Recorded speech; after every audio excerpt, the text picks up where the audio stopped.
হুগলির খানাকুলে ভয়াবহ বন্যা পরিস্থিতি। কোনো কোনো জায়গায় প্রায় গলা সমান জল। মাথায় করে জিনিসপত্র নিয়ে গ্রাম ছাড়ছেন বাসিন্দারা, যাচ্ছেন নিরাপদ আশ্রয়ের খোঁজে।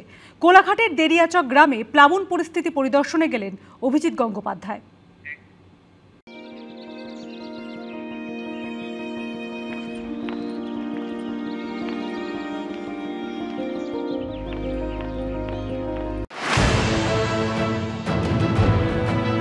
পুজোর মুখে ভাসছে রাজ্যের একাধিক জেলা। ডিভিসি জল ছাড়া আপাতত বন্ধ করলেও এখনো বহু জায়গাতেই জল জমে। তার উপরে নিম্নচাপের ভ্রুকুটিতে বাড়ছে বিপদ। খানাকুলের বিস্তীর্ণ এলাকা এখনো জলের তলায়, কোমর নয় কাঁধ অব্দি জল। মাটির বাড়ির দেওয়াল ভেঙে পড়ছে।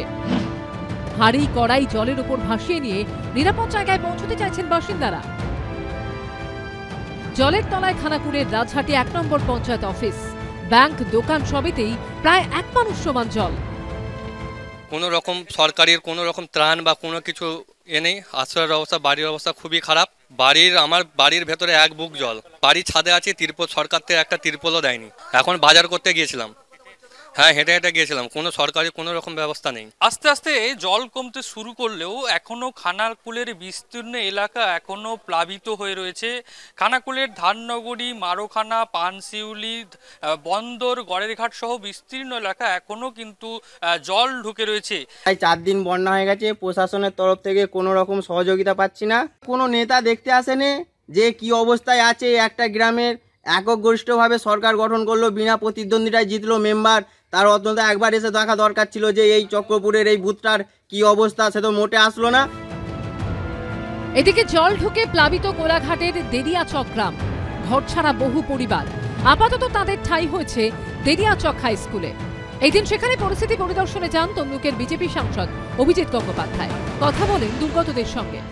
শুধু খালটা সংস্কার করা হচ্ছে না বলে তারা বাড়ি থেকে ছেড়ে এসে বাচ্চা মেয়ে ছেলে এইসব নিয়ে এরা এখানে উঠেছে একটা স্কুলের একতলায়, এবং এটা প্রতি বছরের ঘটনা হয়ে দাঁড়িয়েছে।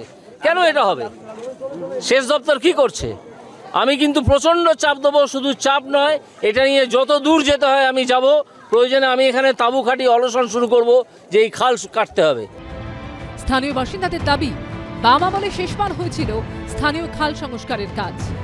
এখানে 15 বছর যাবৎ তৃণমূল ক্ষমতায় রয়েছে। বামফ্রন্টের আমলে একবার খাল সংস্কার হয়েছিল রামতরফ পর্যন্ত, কিন্তু বর্তমানে 15 বছর যাবৎ এক ঝড়া মাটিও এখান থেকে ওঠে না। খাল একদম ভর্তি হয়ে গেছে। খালের জন্য আমরা প্রতি বছর বন্যায় প্রতি বছরই আমাদের হাই স্কুলে ডুবে পড়ে তো আছি উপরন্ত আমাদেরকে প্রতি বছর স্কুলে এসে থাকতে হচ্ছে। কিন্তু স্কুল চলাকালীন আমাদের প্রচুর অসুবিধা, স্কুলের ছেলে মেয়েদেরও খুব অসুবিধা হয়। কবে নামবে জল? কবে ত্রাণ শিবির থেকে ফিরতে পারবেন দুর্গতরা? পুজোর আগে কি নিজের ঘরে ফেরা হবে? উত্তর নেই কারো কাছে। বিধান চক্রবর্তী ও বাপন সাপটার রিপোর্ট, এবিপি আনন্দ।